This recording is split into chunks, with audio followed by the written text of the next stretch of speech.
everyone, it's Justin. How are you all doing today?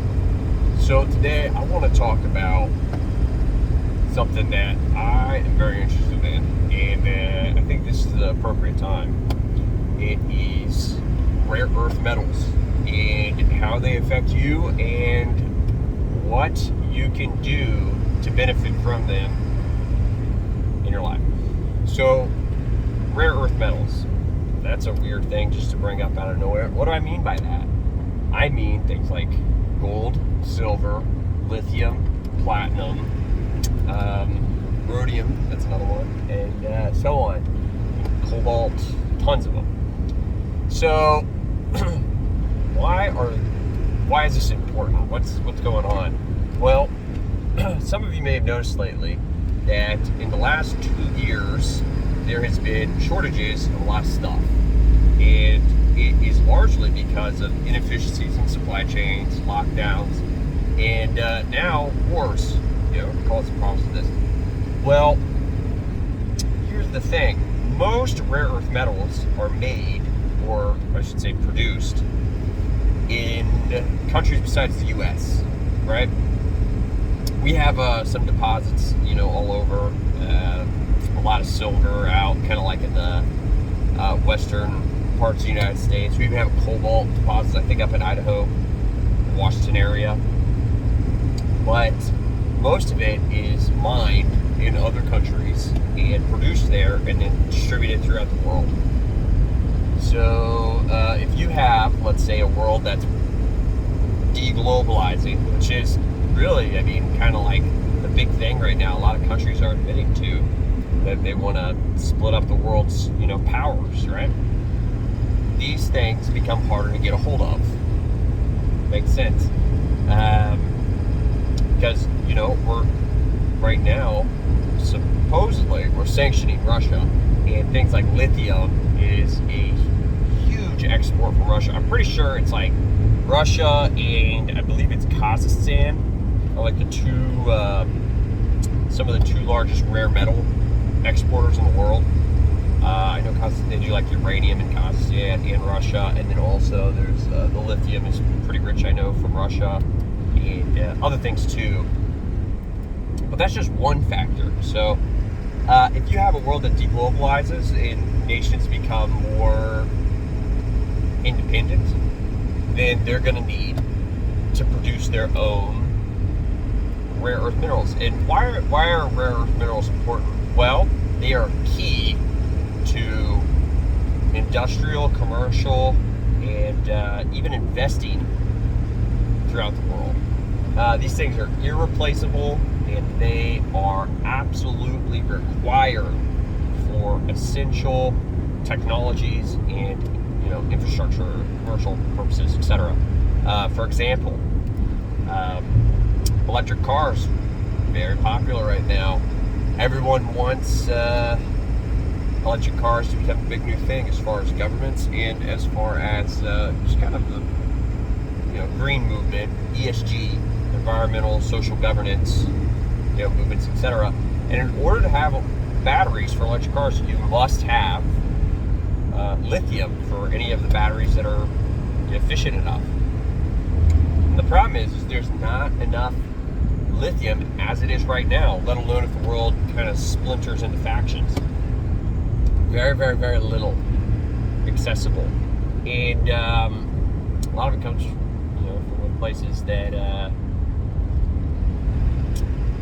it's the cheapest, right? Like cobalt, that's mined in Africa largely by children in small mines that look like hellholes.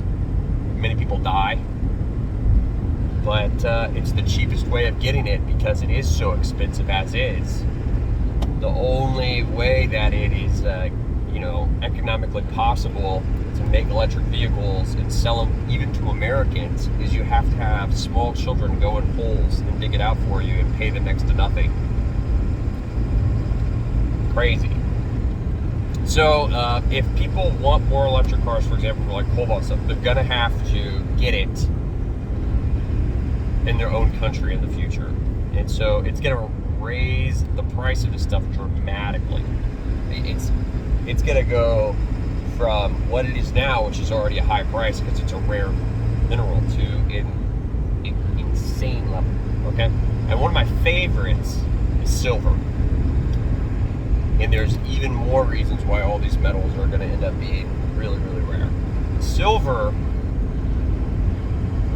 very, very old rare earth mineral. We've been mining it for thousands of years. And it has so many uses, right? You can use it for batteries. You can use it, it's the most electrically conductive of pretty much any metal, period. It's used in the medical field for sterilizing equipment and as a actual medication like colloidal silver. It's used in ball bearings because it does transfer heat also better than, it's the most conductive metal. It reduces the heat from friction in ball bearings.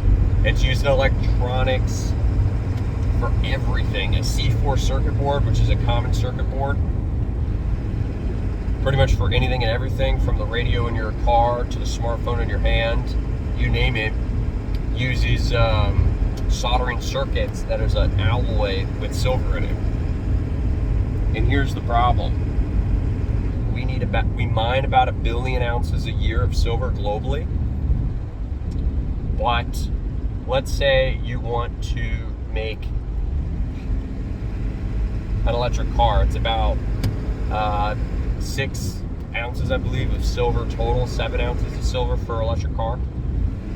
And if you want to turn just, a small amount of cars in the United States over to electric vehicles, which the federal government wants to turn all of its fleet vehicles for the postal office, federal agencies, etc., you'll run out of silver for annual production before you even finish making all the vehicles. There would be literally not enough. So these are just a few things. They're also used in solar panels, etc. And the way our system works is silver is stored all in one location in the United States. Whenever it's produced, it goes to it's called COMEX, Commodity Exchange. And then companies buy the silver from the COMEX to use in their production. Well, right now, we're at almost an all-time low as far as, or at least, compared to demand, how much silver we have available for these things. And it doesn't look like the demand's going to go down at all.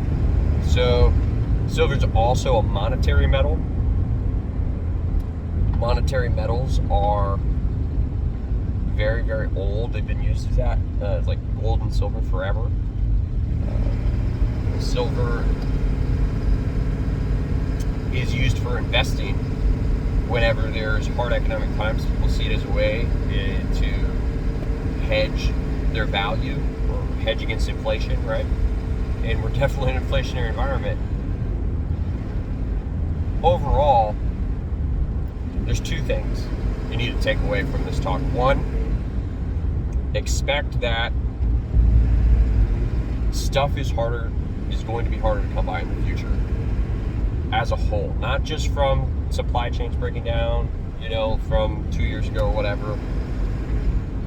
We're not mining enough of this stuff, and it's not going to be fixed fast enough. In a quarter mile, turn left onto the I-40 East ramp to Knoxville. From when it started to when it can actually begin producing the metals that we need.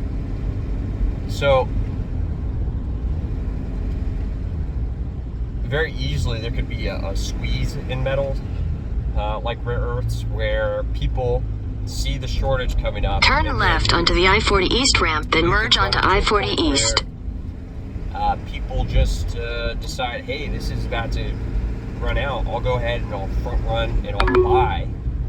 Continue on North Main Street for half a mile. This silver, and its value is going to go up, but that only causes greater scarcity, so that the price skyrockets.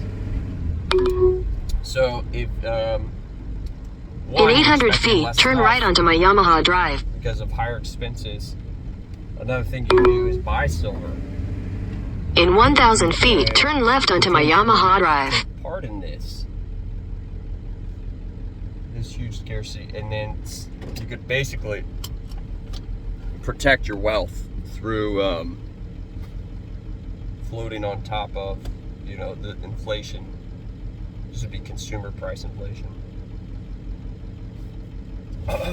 It's not financial advice, it's just, you know, kind of what I'm doing, sharing with you all kind of my thoughts. And other than that, yeah, let me know what you think. I have so many more reasons why I think this is a good thing to get a hold of, and I am happy to, you know, fill you guys in more on more reasons if you're interested. Let me know, leave a comment, subscribe if you would. It really would be nice. I don't even think I have a single subscriber. That would be great.